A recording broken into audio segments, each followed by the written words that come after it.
Hi, I'm Devin C. Larson. Welcome to the channel. And today on the subject of voiceover, what I'd like to discuss is movement. Specifically, how you can use movement to bring life and authenticity to the sound of your voice. Now, most people, when they're first starting out, unless they're naturally hand talkers, they don't gesture physically as much when they're reading. And this can lead to a flat delivery that's a dead giveaway that you are reading, which is the exact opposite of what you should be going for, which is a conversational delivery. And the way to counteract this is to use everything that you've got in your arsenal: physical gesture, facial expression, posture, everything that you can do to physically embody the character that you're speaking as. And this is going to lend an infinite variety of subtlety to your performance.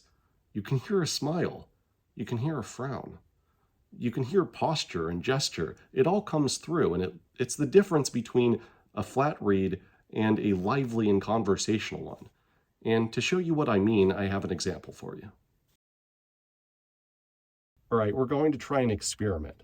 I'm going to read this sample script that I got off of edgestudio.com sample script library. By the way, it's a free resource, massive. Edge Studio also has a lot of other resources available, so I recommend you go check them out if you haven't already, edgestudio.com.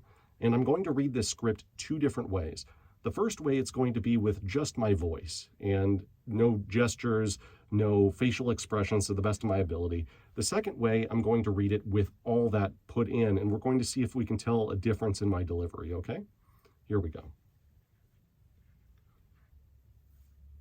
Jif peanut butter.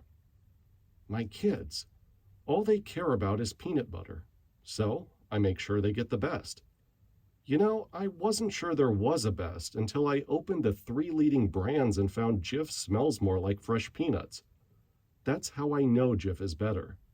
As long as my kids care about peanut butter, I want to know they're getting the best. Jif peanut butter. All right, way 1, way 2. Jif peanut butter. My kids, all they care about is peanut butter, so I make sure they get the best.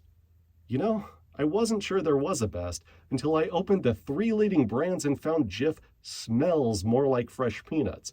That's how I know Jif is better. As long as my kids care about peanut butter, I want to know they're getting the best.